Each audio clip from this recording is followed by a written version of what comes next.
Hi friends, welcome to my channel. నేను మీ రవిని. మీరు చూస్తున్న Ravi tech education info YouTube ఛానల్ని. వీడియో స్కిప్ చేయకుండా చివరి వరకు చూడండి. వీడియో ఇన్ఫర్మేషన్ మీకు నచ్చినట్లయితే ఈ ఛానల్ని సబ్స్క్రైబ్ చేసి లైక్ చేసి మీ ఫ్రెండ్స్ ఫ్యామిలీస్ అందరికీ షేర్ చేయండి. తద్వారా నా వీడియో అందరికీ రీచ్ జరుగుతుంది. చాలామంది నా వీడియో చూస్తున్నారు కానీ ఎవరు సబ్స్క్రైబ్ లైక్ చేయట్లేదు. మరలా మీరు అన్ని లైక్ సబ్స్క్రైబ్ చేస్తే అంత సపోర్ట్ నాకు ఉంటుంది. తద్వారా నాకు కూడా వీడియోలు చేయడానికి కొంచెం ఇంట్రెస్ట్గా ఉంటుంది. ఇంకా లేట్ చేయకుండా మన టాపిక్లోకి అయితే వెళ్ళిపోదాం. ఆంధ్రప్రదేశ్ రాజధాని అమరావతి రైతులకు ప్రభుత్వం తీపి కబురు చెప్పింది.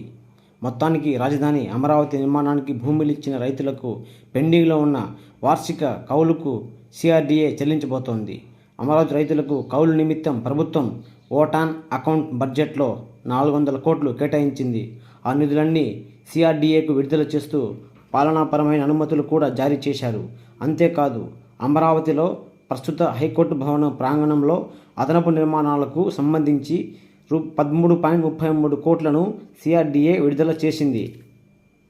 మరోవైపు అమరావతిలో హైకోర్టు సచివాలయం, విభాగాధిపతులు కార్యాలయ భవనాలు పునాదులకు ఎలాంటి ఇబ్బంది లేదని తెలిపింది.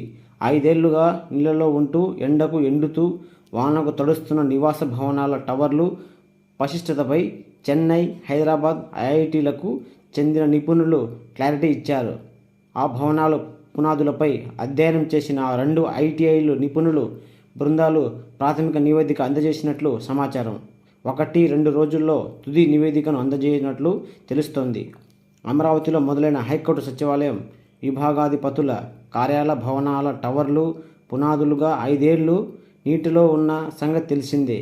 ఆ భవనాలు పునాదులన్నీ పరిరక్షించే బాధ్యతను రాష్ట్ర ప్రభుత్వం చెన్నై ఐఐటి బృందానికి అప్పగించిన సంగతి తెలిసింది.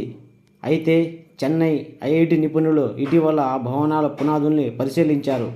ఆ భవనాల పునాదుల గురించి కొంత భాగాన్ని కత్తిరించి తీసుకెళ్లి పరిశీలించారు.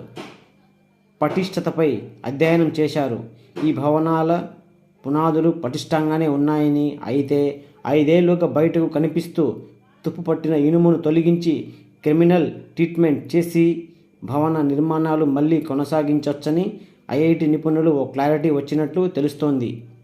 ఈ భవనాలతో పాటుగా ఎమ్మెల్యేలు, ఎమ్మెల్సీలు, అఖిల భారత సర్వీసుల అధికారులు, ఇతర ఉద్యోగుల కోసం వివిధ దశల్లో ఉన్న భవనాల పటిష్టతపై క్లారిటీ వచ్చినట్లు సమాచారం.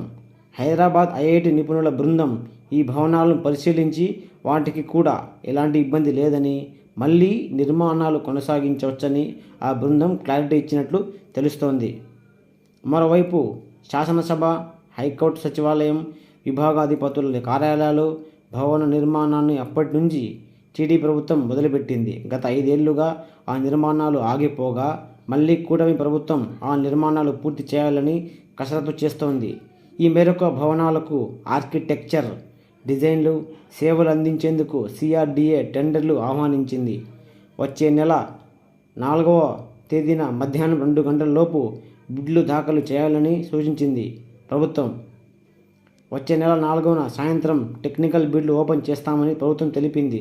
గతంలో లండన్కు చెందిన ప్రఖ్యాత నార్మన్ పోస్టర్స్ అండ్ పార్ట్నర్స్ సంస్థను సిఆర్డీఏ ప్రధాన ఆర్కిటెక్ట్గా ఎంపిక చేసిన సంగతి తెలిసిందే. ఆ భవనాలకు డిజైన్లు ఇవ్వగా హైకోర్టు సచివాలయ టవర్లకు పునాదులు కూడా పూర్తయ్యాయి. ప్రభుత్వం నార్మన్ పోస్టర్స్ ఇచ్చిన ప్రధానమైన డిజైన్లలో ఎలాంటి మార్పులు చేయడం లేదు. అవి కాకుండా ఇతర ఆర్కిటెక్చర్, ఇంజనీరింగ్, ల్యాండ్స్కేప్, ఇంటీరియర్స్కు సంబంధించిన ఆర్కిటెక్ట్ ఎంపిక కోసం టెండర్లు పిలిచారు.